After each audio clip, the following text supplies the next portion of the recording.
and welcome to Haylett RV. My name is Josh the RV Nerd. This is 12,070 pounds. It is a Montana 3160 rear living.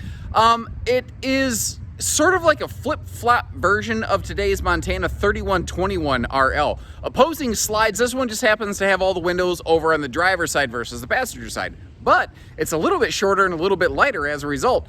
It's had one owner. It sat seasonally, so it's not like it's really been run and busted down the road. And everything that came with this from the factory, like the central vacuum components, the sink covers, the two guest chairs that go with the dining table, they're still, it's all here. The guest chairs actually have never been used.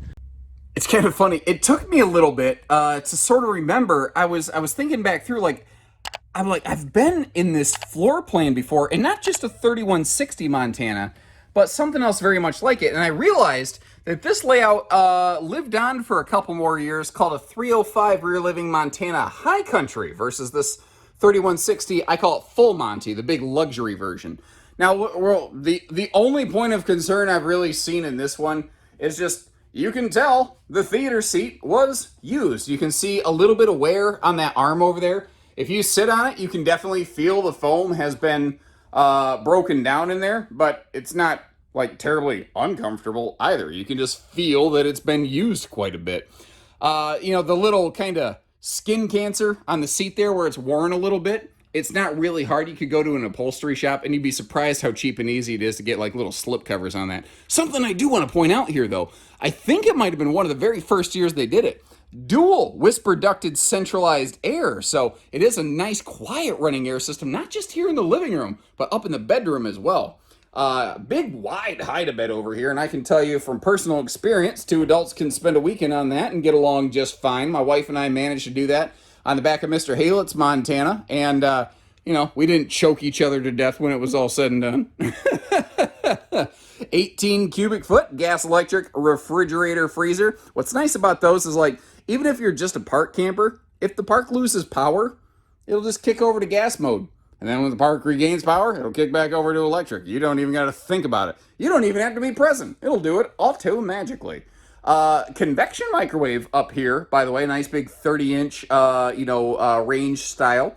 And then down below, I can't miss this. I always thought it looked amazing. That's a sealed burner stovetop, meaning it is much easier to clean. And that larger Furrion oven down there, I didn't see where that thing ever really got used. One of the cool things over here in the island is that it does have a built-in wastebasket, which sometimes it's those little touches.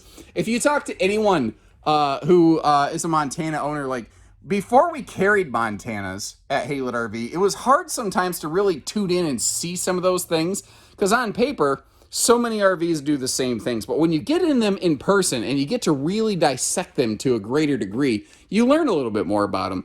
But if you talk to like any long-time or multi-time Montana owners, be like, what is the big deal with Montana? Why is everyone so crazy over Montana? And they would always say the same thing. It's just the touches. They just do the touches better. Like they were doing a full draw shade in the entry door before anybody. Frankly, most brands don't do that even still today. By the way, up top here, they were also one of the first ones to adopt not just like the rain sensor and max air vent fan up there. That's been there for a while. But prep for triple AC standard from the factory. Not a lot of brands were doing that when Montana started it. Now you're either going to love it or you're going to hate it. But love it or hate it, this one's got one of those pivot doors. It's so funny. When these first came out, everybody was like, ooh, fancy. I like that.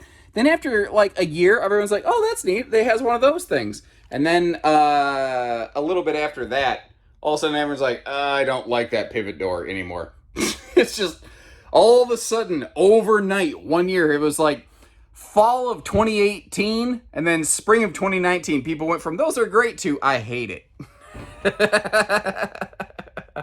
Now the ceiling up here, you may have noted, is vaulted, which is really nice. Gives you some excellent headroom where you really want it and need it. One of the cool things over here is that sink and that solid surface countertop.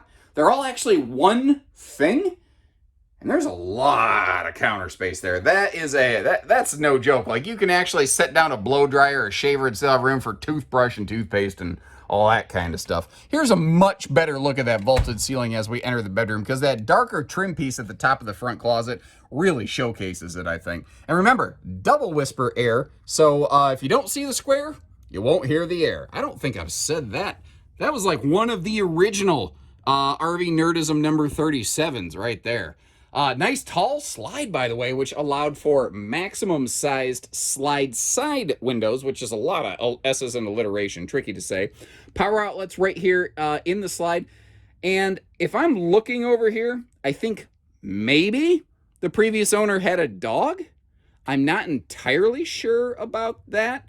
But again, like I said, I think the RV, it needs maybe just a very brief once over, and it's going to be good to go. Also, if you're curious about, you're thinking full-time and I want a washer dryer, is this capable of that? Absolutely. It is all stackable capable, actually. You can just pop that lower shelf out there and you're going to be all set. And then straight across from the bed over here, easy viewing nighttime entertainment. What are you watching? What series or show or something are you watching right now? Beautiful sky day today, a little cloud coverage coming in, but even with that, even with a little bit of overcast action we got going on, you can still see the gleam on the skin here. This was well maintained. This was kept the way it's supposed to be kept effectively. This has a MORryde pin box and suspension 1-2 punch combo, so even though this RV spent most of its time just parked in one spot, actually, I'm not even sure the previous owner had a tow vehicle. I think we went and picked it up when they were done with it effectively, because they didn't trade this in. They just said, I just think I'm done RVing. I'm gonna do something else for a little bit, It happens every now and then, so that's why this one's here. Otherwise it'd probably still be sitting there. I wouldn't blame him for holding on to it. This rig's awesome. 6-point hydraulic auto leveling. Down below the docking station, you can see the little sewer hose tube there, and that big drop frame storage that Montanas are known for, giving us that huge capacity in here. This is pretty awesome. Now, we noticed this panel over here was unscrewed from the docking center. Everything behind it looks okay. We're guessing maybe it was just pulled off for like easy winterizations or something like that. I'm not exactly sure, because this does have an antifreeze input.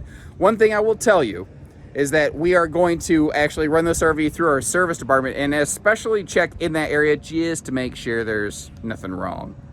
Now, they're kind of covered up by the slides, but this is running on Saloon radial tires, which, if you're not familiar, if you start asking people in big fifth wheels like, hey, what kind of tire should I get on this? You're going to get one of two answers. You're going to get either Saloons or you're going to get Goodyear Endurance radials. Saloons are the only thing I've seen that stand up to Goodyear's. People absolutely swear by them. They're 75 mile an hour rated, so even though this thing wasn't towed, the tires are more than capable. And of course the sunshine comes out now when we're not looking at the nose, but hey, whatever. Neat little thing over here. Double power awnings, and on the face of this slide, you also have a neat little outdoor entertainment station. This is something that Mr. Haylett himself actually really likes. He likes to find a local channel. Like, he likes to hook up into the park cable, find the local channels, find some kind of local event that might be happening, and maybe check that out sometime. Kind of see what's happening in the neck of the woods that we're not familiar with, essentially. Now, Montana was one of those brands, kind of like Jayco. They got ahead of the curve on the whole solar prep thing. I didn't mention this inside, but I see the plug on the left there and all this wide open space. This is prepped and ready if you want to start running some solar stuff. Although, recently here, Keystone has actually gotten really serious about their solar stuff on the new RVs, which is cool. These are the two Max Air power vent fans with the rain sensors that we saw. Notice how they have the little ears that stick up. So if you want to add a roof vent cover to those without needing to screw anything into the construction of the RV, you can do that. One other thing I want to point out here is this looks like all the original factory sealant, and it looks okay, but it's definitely starting to show a couple outlines here and there. I think the RV is at a point where a couple little touch-up beads of some self-leveling die core or something like that would be a pretty good idea around here, at least before Midwestern winter time. The only thing I see in this RV that was used with regularity is the theater seat. Other than that, it could use a quick once-over surface cleaning, but this thing, you don't have to apologize for anything on this one. It's good to go.